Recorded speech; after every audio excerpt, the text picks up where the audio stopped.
Hey everyone, this is Marcin Lewandowski and you're listening to the EU Startups podcast. Today is a special episode because it's my last episode of the EU Startups podcast. After 2 years hosting 100 episodes with some really amazing guests, founders and investors, I wanted to make this last one special and say a proper goodbye to everyone. So we decided to make it fun and flip a script. This time I'm going to be interviewed by David Cendon Garcia, news editor at EU Startups, who's also going to take over the podcast from me. So let's see how he does and let's have some fun. You're a startup founder. Finding product market fit is probably your number one priority, but to land bigger customers, you also need security compliance. And obtaining your SOC 2 or ISO 27001 certification can open those big doors, but they take time and energy, pulling you away from building and shipping. That's where Vanta comes in. Vanta is the all-in-one compliance solution helping startups like yours get audit-ready and build a strong security foundation quickly and painlessly. How? Vanta automates the manual security tasks that slow you down, helping you streamline your audit. And the platform connects you with trusted VCSOs to build your program, auditors to get you through audits quickly, and a marketplace for essentials like pen testing. So whether you're closing your first deal or gearing up for growth, Vanta makes compliance easy. Join over 8,000 companies, including many Y Combinator and Techstars startups, who trust Vanta. Simplify compliance and get $1,000 off at vanta.com/EU startups. That's VANTA.com/EU startups. David, let's play.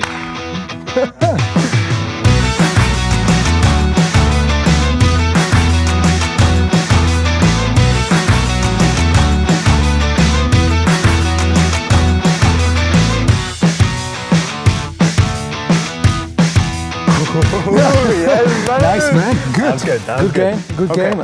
Okay. Well, I think we should start this. Yes. Yeah. I'm excited. I've never done an interview like this, out in the street, out in the field. So this is good. Yeah, for me it's also interesting because it's it's funny to be on the other side. Yeah, exactly. Literally on the other side of the net. Yeah, it's very visual. Okay, well, you've been the podcast host for Turn VC, for EU Startups. We're talking over 100 episodes. But before we get into the meat of all that, I just kind of want to touch on the beginning. So just what do you feel, what attracted you to being a podcast host in the first place?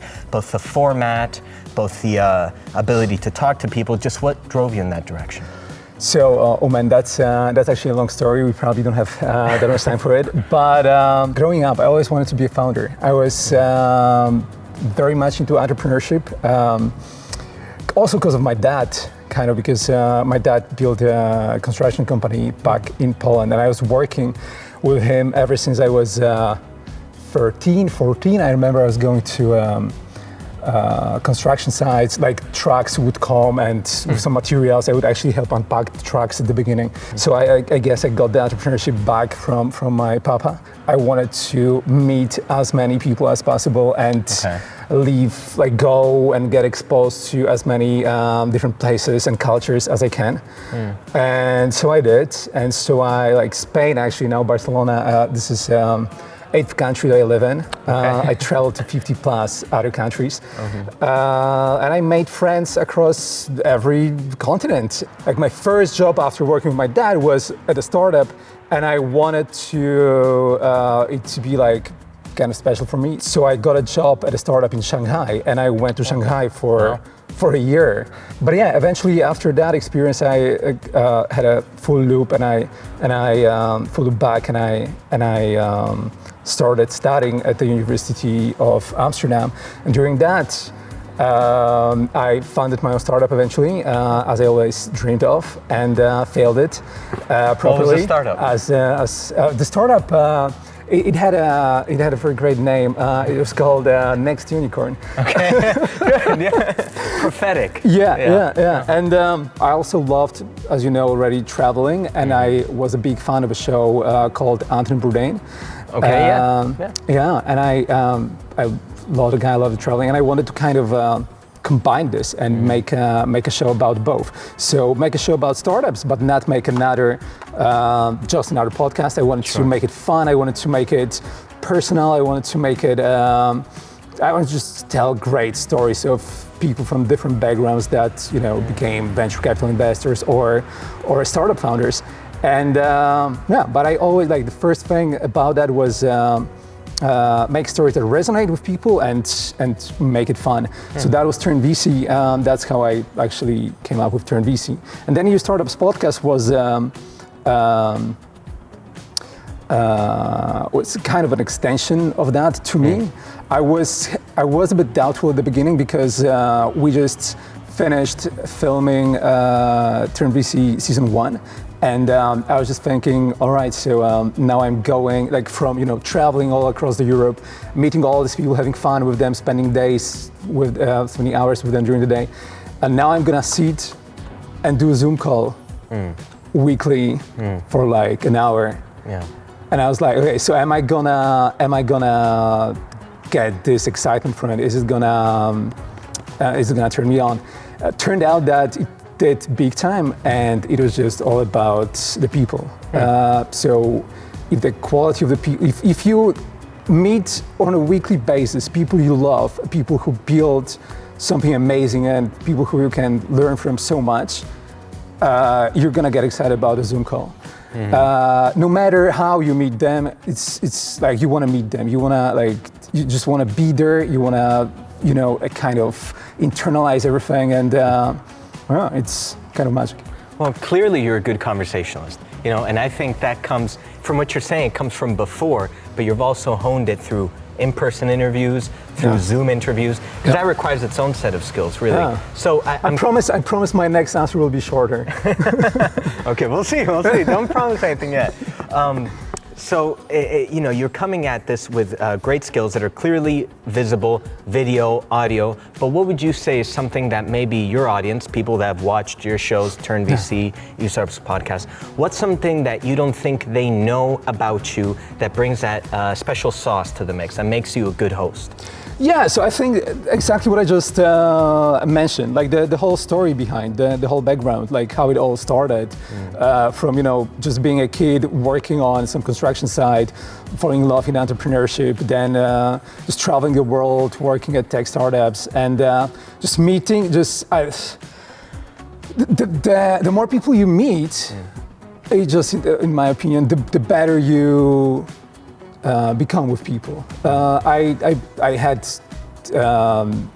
been lucky to meet some amazing people in my life, and from completely different backgrounds, cultures, perspectives, and so by actually exposing myself to them and to different places, I guess I gained this kind of ability to get along with everyone.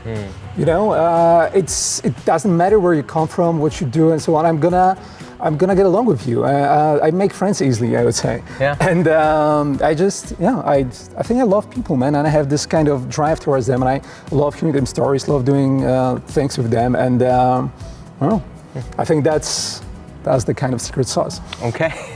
Well, should we give another rally here? Yeah, let's do it. Let's do it. Come on.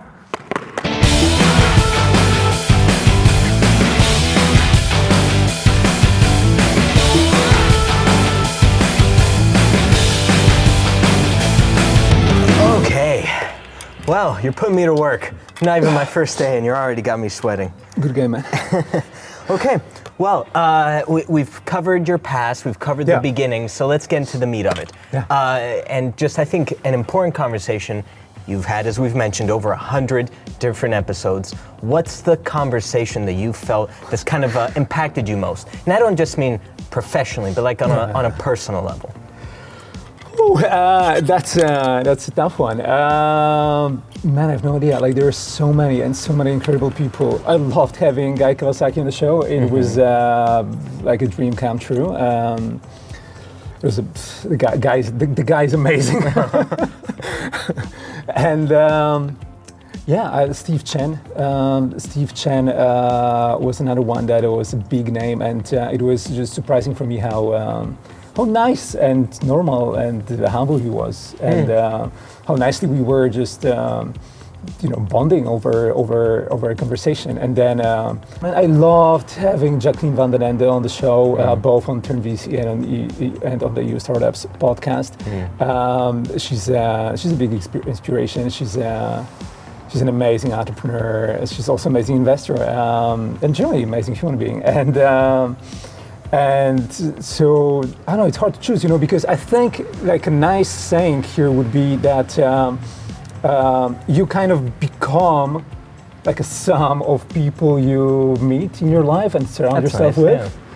And so it's just been an amazing opportunity, and I've been very lucky to meet all this, 100 plus amazing people that I could just learn and like soak every moment with, and then like to kind of make them part of me. So we've kind of gotten a full picture of where you come from, what the podcast has felt like for you, what it's looked like. Now give us a snapshot of behind the scenes, because I think that's somebody nobody has an idea of except for you, right? What's maybe, an episode or a moment that was very challenging, and I don't just mean bad, but maybe, tech-wise, logistics-wise, something that people didn't see in the final result. Can you think of an example? Yeah. He knows. We have Max behind camera, who's been through all the Turn VC episodes with me. So we are having a bit of laughter here. The cameraman always knows, yes. But guys, I don't think lucky me, I don't know, because as you say, like normally probably you get like a fair share of these things. But for me, it was always pretty smooth. Nice. Hey, I'm excited to start then. Yeah. But let me just give you an example of maybe what we did one filming day at during filming Turn VC show. So I would wake up at 3:30 a.m. in the morning, Max as well, to catch the flight to London, which is at 6:30. I would promise my daughter Mia that I'll be back the same day to kind of be in bed because she's amazing. She's very sweet. She was missing me a lot when I was going and filming, so I was always promising her that I'm gonna be back home as soon as possible, and I always, of course, gonna bring her something from the trip. And so, as I was saying, that we would wake up at 3:30 a.m. in the morning, then catch a flight at 6:30 to London, then film all day in like 4 different locations, and then catch a flight back at 10:30 p.m. from London. Be back in Barcelona like around 1 a.m. and be back at home at around 2 and back in bed at 2:30. So it's like a 24-hour show to do it. So that's definitely challenging. Okay, well, we'll be back after a quick paddle break. Yeah, let's go. Let's do it.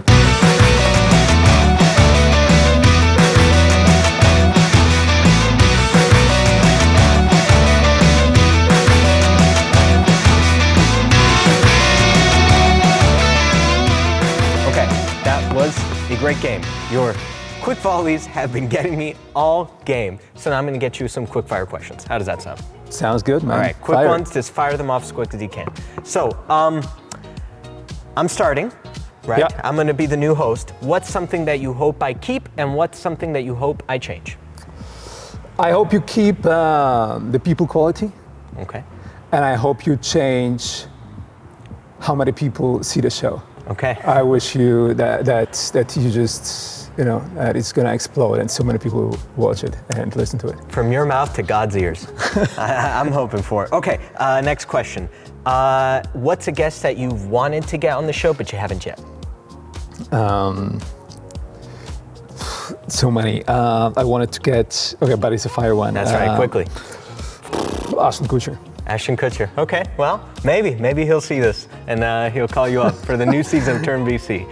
Speaking of Turn VC, you've traveled a lot through Turn VC, and some of the EU Startups podcast. What's the city that surprised you the most?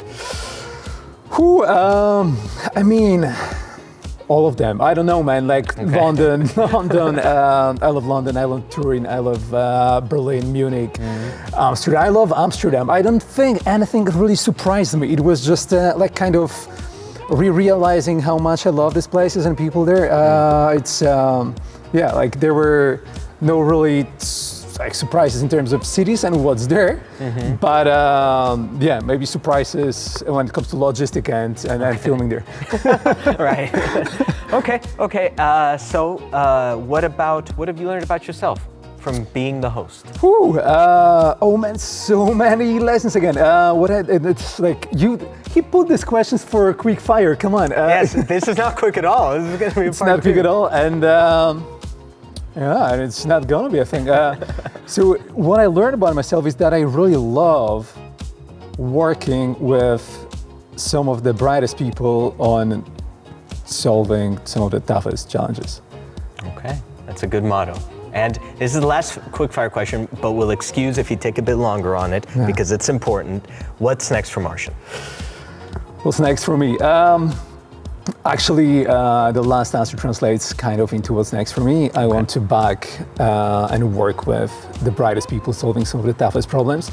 And I want to help entrepreneurs build a happier and more sustainable future that my daughter will be excited to live in.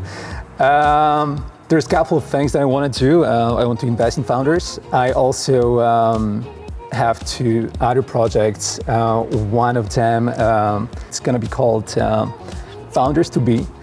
Okay. And Founders to Be is going to be all about bringing, well, there's several things to it, but we're going to be bringing top founders, like the best founders in Europe, back at universities back to school, back at schools that they studied. And we're going to be having live interviews with them. With live audience. The audience will be the students that are there, and students will get to have their Q&As at the end. And also there's gonna be every episode at every university, we will have 3 selected teams of student founders that will pitch and get live feedback from this entrepreneur and other investors. And through that, we're gonna be doing kind of what I wanted to do before with the next unicorn, like help young founders start and build amazing businesses. So looking forward to it. Yeah, it seems more of a beginning than an ending, really. So that's amazing. Yeah, of course. Okay, well, thank you for having me here, man. It's man, thank you for having me. You're amazing, man. You're gonna do great. I love it. Thank you so much.